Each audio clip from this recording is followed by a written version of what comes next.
doctor Javier Alarcón y compañeros, muy buenos días. En esta ocasión quisiéramos compartir un tema muy relevante en el derecho administrativo, que es acerca de los procedimientos contenciosos tributarios y los procedimientos contenciosos administrativos.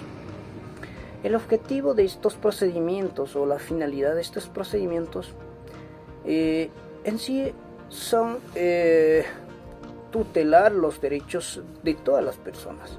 También el objeto de estos procedimientos es realizar el control de legalidad de los actos y hechos administrativos que son emanados desde las instituciones públicas, por ejemplo, emanados desde un gobierno central, una disposición, una resolución que vulnere derechos, por ejemplo, una disposición normativa que violente derechos constitucionales. Por ende, deben ser sujetos a estos procedimientos contenciosos tributarios y contenciosos administrativos. También voy a referirme acerca de las delimitaciones de la administración pública. La delimitación de la administración pública únicamente hace referencia a que todos los hechos y actos administrativos que pueden ser sujetos a estos procedimientos únicamente pueden ser emanados desde las instituciones públicas. Legitimado activo, también considerado como la parte accionante o la parte quien presenta la demanda o el reclamo, o quien solicite el restablecimiento de estos derechos, pueden ser considerados no únicamente personas naturales, sino también personas jurídicas, las instituciones, las corporaciones de derecho público, las mismas empresas públicas.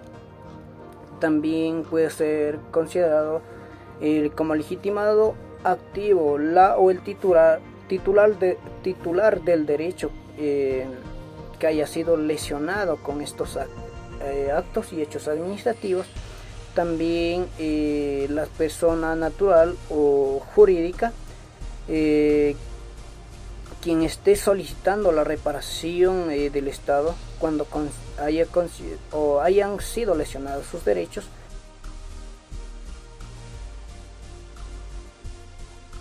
En este punto hablaremos de la legitimación pasiva, misma que se centra en la identificación del sujeto que debe de responder en sí dentro de un proceso judicial en la materia tributaria. ¿Qué nos quiere decir? Que en las controversias judiciales tributarias, esta legitimación caerá sobre la persona o entidad que debe de pagar el impuesto o cumplir en sí con una obligación fiscal que se discute. Cabe mencionar que la legitimación pasiva también puede recaer en una tercera persona, misma que debe de contar con una responsabilidad solidaria o subsidiaria, y también puede recaer sobre una autoridad fiscal que tenga relación junta o jurídica con el sujeto pasivo. Un claro ejemplo de la legitimación se observa en el impuesto a la renta, en donde será obligación del contribuyente el pago de dicho impuesto.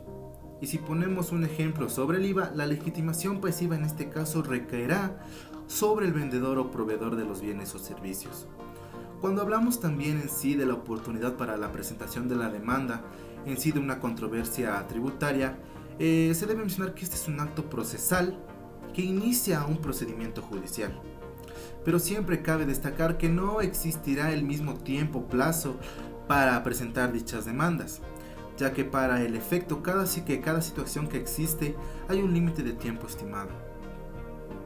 Es así que cuando hablamos de una acción subjetiva de plena jurisdicción, el tiempo para su presentación será de 90 días. Cuando hablamos de las acciones de anulación por exceso del poder, el máximo será de 3 años.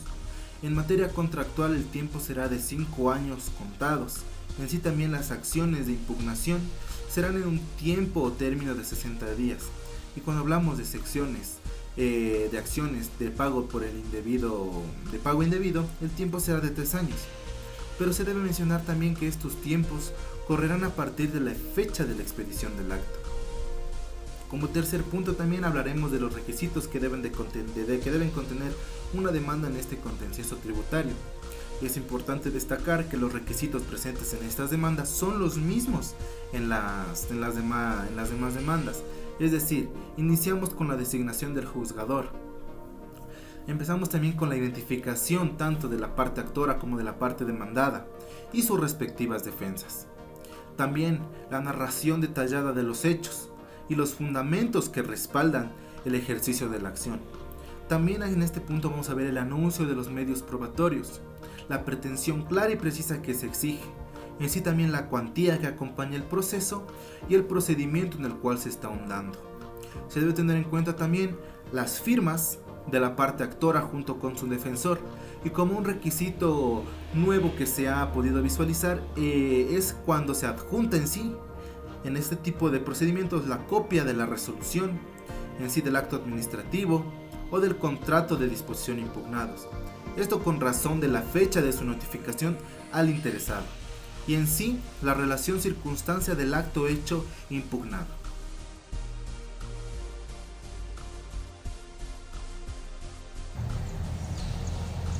Término para la contestación a la demanda.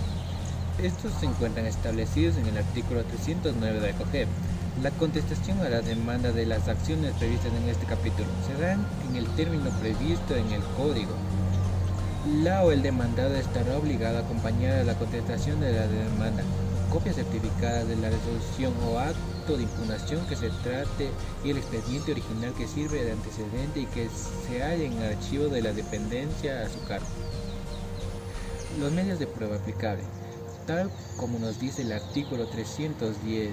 En este caso, estas acciones se aplicarán tanto para el contencioso tributario y para el contencioso administrativo. Son admisibles todos los tipos de prueba, excepto las declaraciones de parte de los servidores públicos.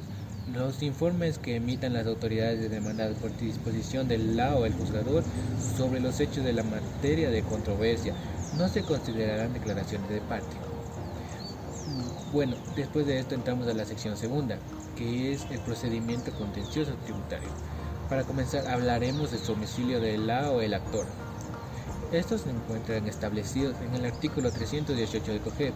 Las controversias que se transmitan en este proceso contencioso tributario tendrán las siguientes reglas de domicilio. Como primer punto tenemos el domicilio de la persona natural.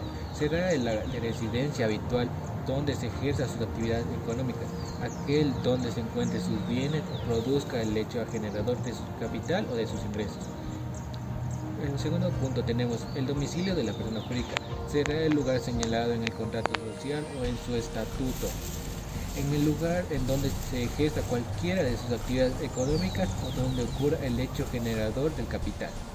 El domicilio de los extranjeros que perciban cualquier clase de remuneración principal o adicional en el Ecuador o cualquier título con o sin relación de dependencia o contrato de trabajo en empresas nacionales o extranjeras que operen en el país, será el lugar donde aparezca el ejercicio de esas funciones o perciban estas remuneraciones, y si no es posible precisar de este modo el domicilio, se tendrá como tal la capital del Ecuador como referencia.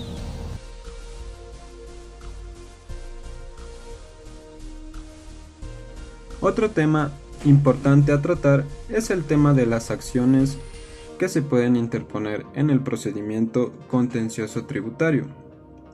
Como nos menciona el artículo 319 del COGEP, podemos encontrar tres tipos de acciones. Una de ellas es la acción de impugnación, otra es la acción directa y otra la acción especial. En la acción de impugnación se relaciona más con temas que van en contra de ordenanzas, resoluciones o reglamentos, tanto de carácter general como los que afectan a derechos subjetivos del impugnante. De igual manera, tratan temas como el silencio administrativo, resoluciones que dicta la administración tributaria. En sí, esta clase de impugnación se relaciona con la materia tributaria. La acción directa se relaciona más con un tema de pago, con un tema de liquidación o indebido pago. En ella se trata la acción de impugnación de resoluciones administrativas que se convierten en pagos indebidos. Y por último, vamos a tratar la acción especial. que en ella se pueden proponer acciones contra la coactiva, contra declaraciones por prescripción de créditos tributarios y los demás intereses que de ellos provengan. También se pueden impugnar las tercerías, la nulidad de los casos que conlleva el procedimiento tributario y de igual manera algo que es importante, el recurso de la queja, que en muchos procedimientos tributarios se presenta de gran manera. De igual manera, en